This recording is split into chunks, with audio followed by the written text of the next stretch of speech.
there, little black kitties of the night. Deadly Debbie is the name, and Creepy Files is my game. I'm so glad to welcome you to my little home of horrors. Actually, it's rather a large home. I inherited it from my great-grandmother Mabel. There's still no electricity, but I prefer it in the dark, and I save a fortune in bills. On this show, you will be hearing lots of spooky and unexplained stories that come from real people all over the world. I've been collecting these creepy files for years now, and I'll be typing them up on my trusty typewriter from the 70s. It's a little dusty, but it does the trick. And I'll be sharing these unbelievable stories with you every week. You see, I've always been interested in the paranormal and drawn to anything strange and unnerving. Well, I married my ex-husband, didn't I? Oh, I shouldn't laugh. Frederick was a good man, really, when he wasn't playing around. Still, his days of philandering are well and truly behind him, a bit like his career. Anyway, I digress. Let's get on with the first chilling story, shall we? Are you ready? Enjoy, pussycats.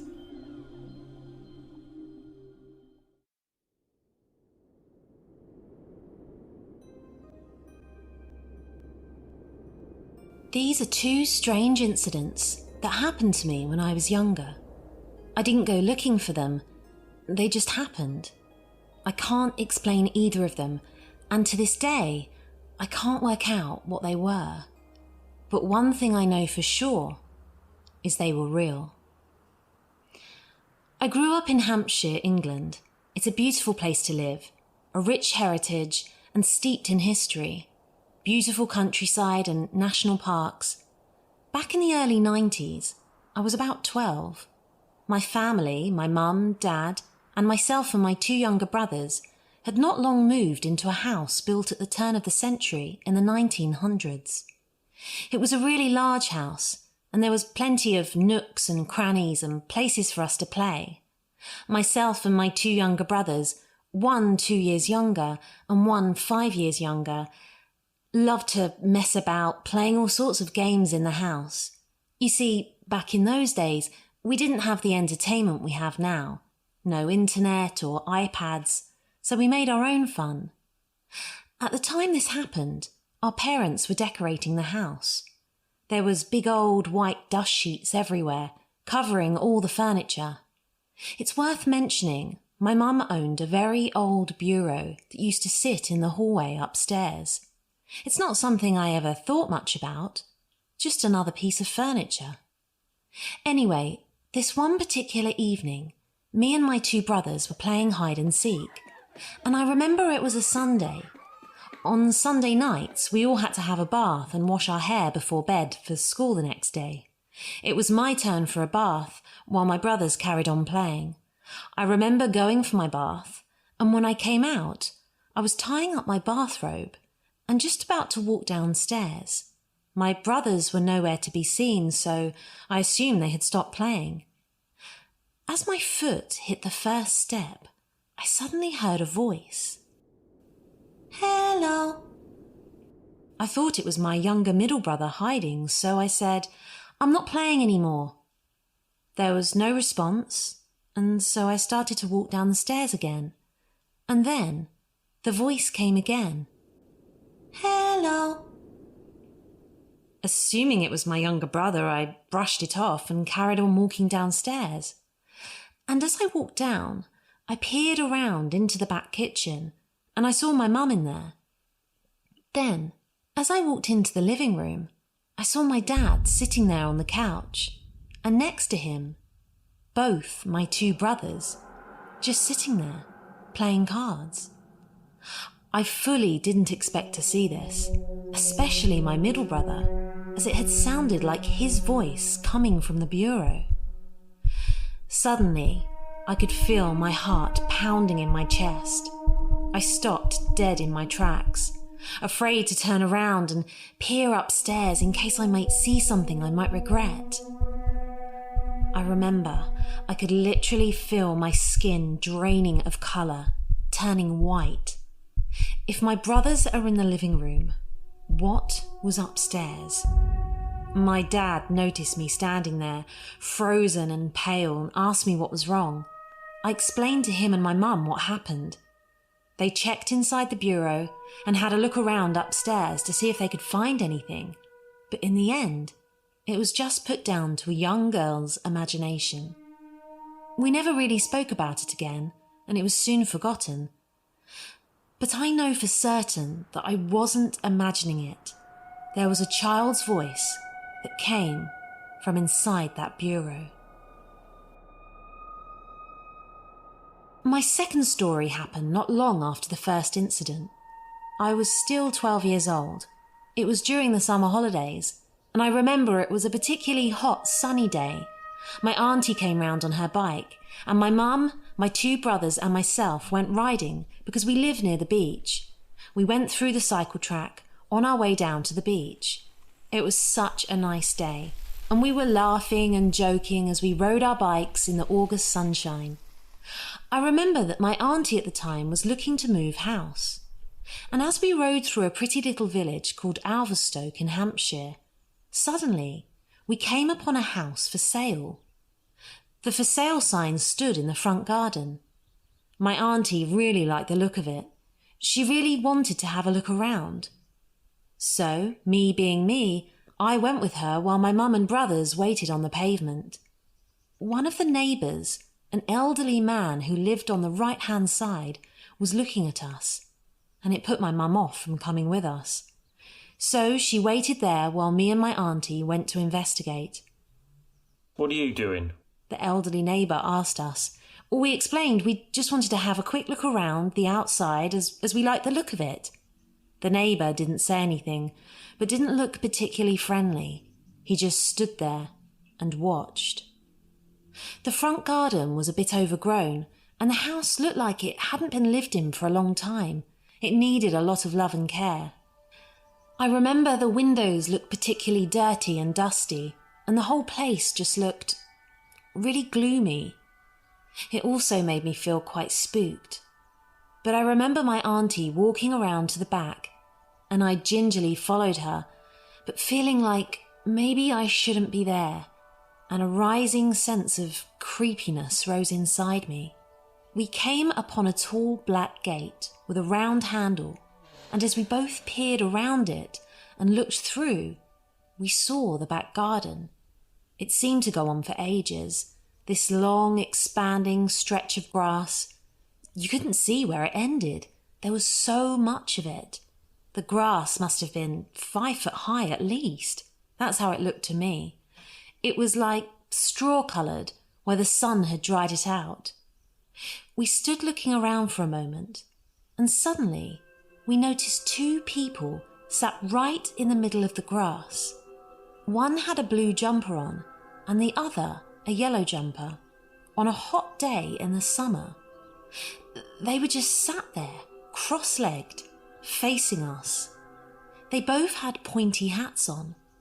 They sat staring at us, grinning. It was just so peculiar. 2 figures just sat there grinning, wearing these pointy hats and brightly coloured jumpers in the middle of a heat wave. Maybe we should have investigated further, said hello even, but to be honest, we were too scared.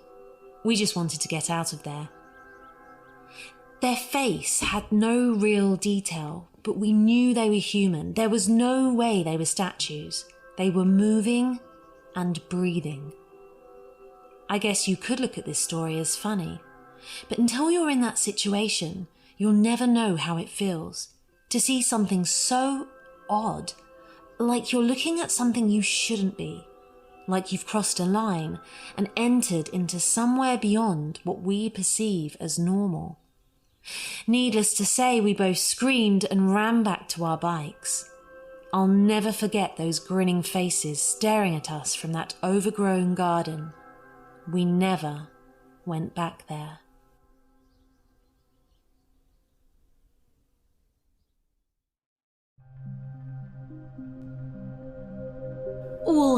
know about that.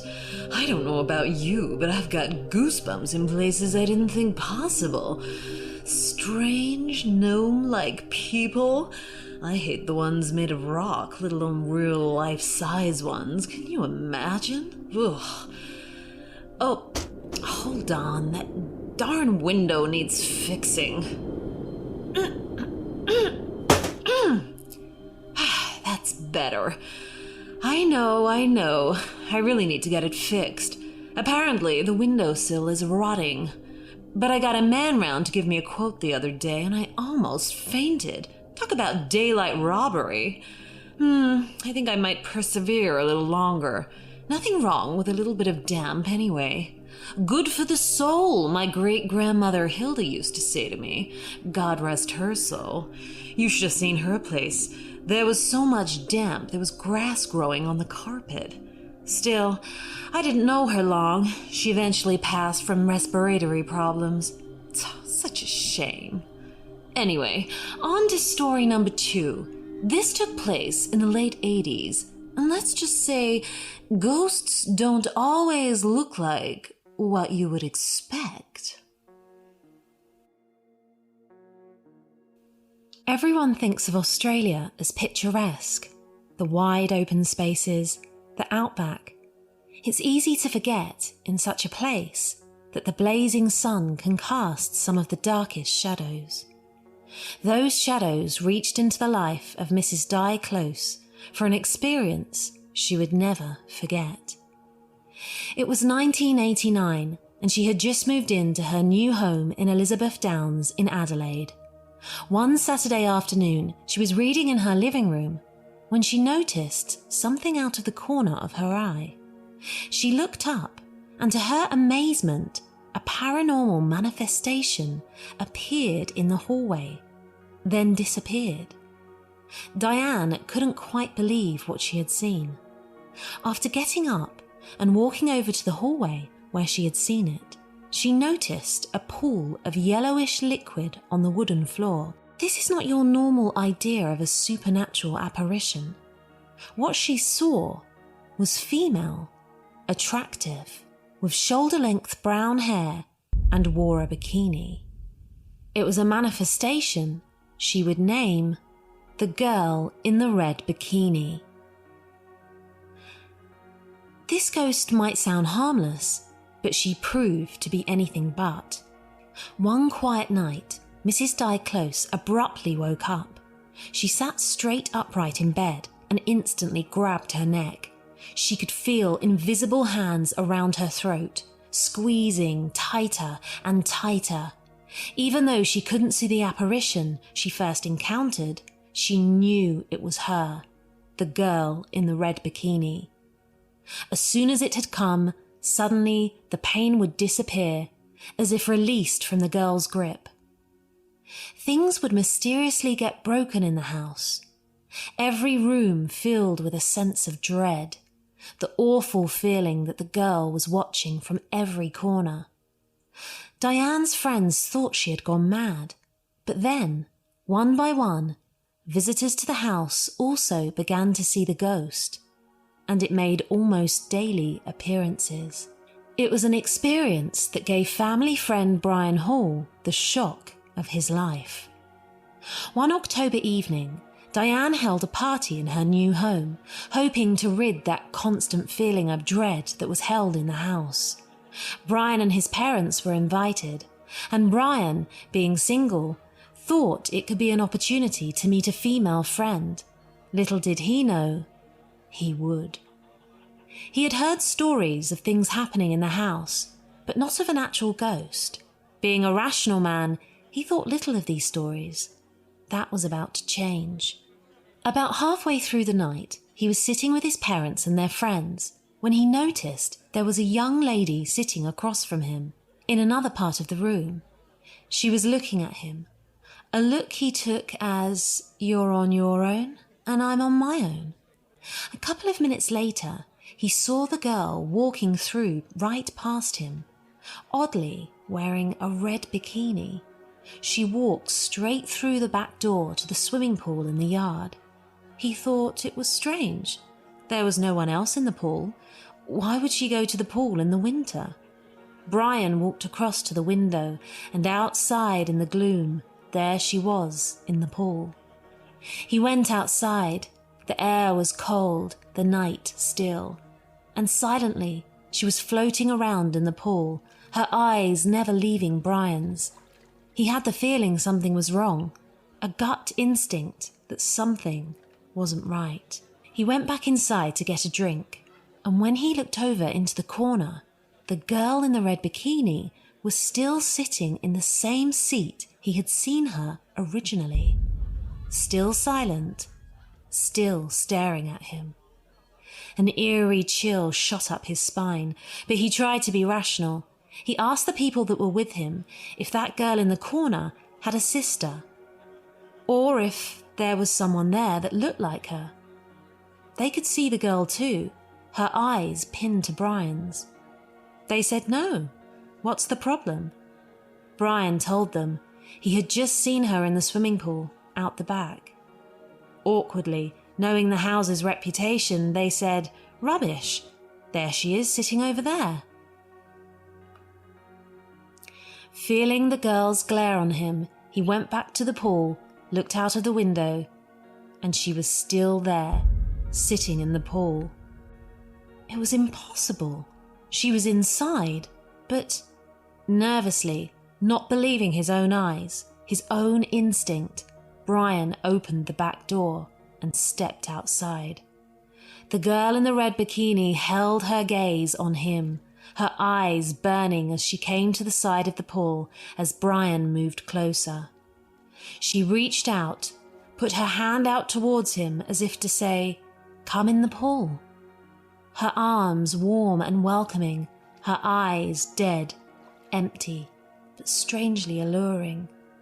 Brian knew he shouldn't go to the girl, his mind screaming for him to stop, but caught in her deadly gaze, he reached out. His hand moved closer to the rippling pool as the girl reached up to him, their hands almost meeting, her eyes never blinking. Then, as they connected, as Brian's hand went to wrap around hers, just like that, the girl in the red bikini vanished. Brian was left alone, standing there freezing cold, with just the hiss of the night air around him and the hypnotizing sway of the empty pool. The girl was gone. Brian looked at his empty hand, the cold remnants of something he had never touched chilling his flesh. Then a hand came down on Brian's shoulder. A friend came out and stood next to Brian. He knew Brian had seen something. He grabbed hold of Brian's hand and could feel it was freezing, as if touched by something from beyond the grave. Nervously, he told him to come inside and have a drink, that everything was fine. Everything was fine. Only after this did Brian hear about the girl in the red bikini and her residence in the house. Even to this day, Brian gets nervous talking about it, that uncomfortable feeling in her eyes haunting him after all these years. You could try and explain it away as a hallucination. Maybe Brian had a little too much to drink that night. Maybe he hadn't. But to Brian, it would be too obvious an explanation. Brian knows there was a ghost. The girl in the red bikini.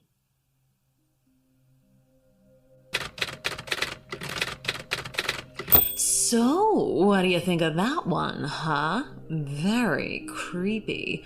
You know, I don't think I've ever owned a red bikini. Black is more my color. I hope you enjoyed the first episode, and please do give a glowing 5-star review, darlings. It's all so much appreciated, and to say a special thank you, I'll even read them out on the next episode.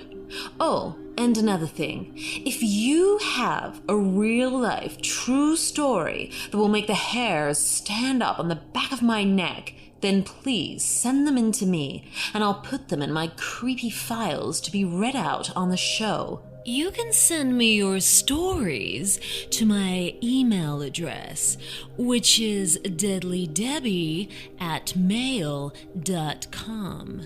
Did you get that right? Are you writing it down?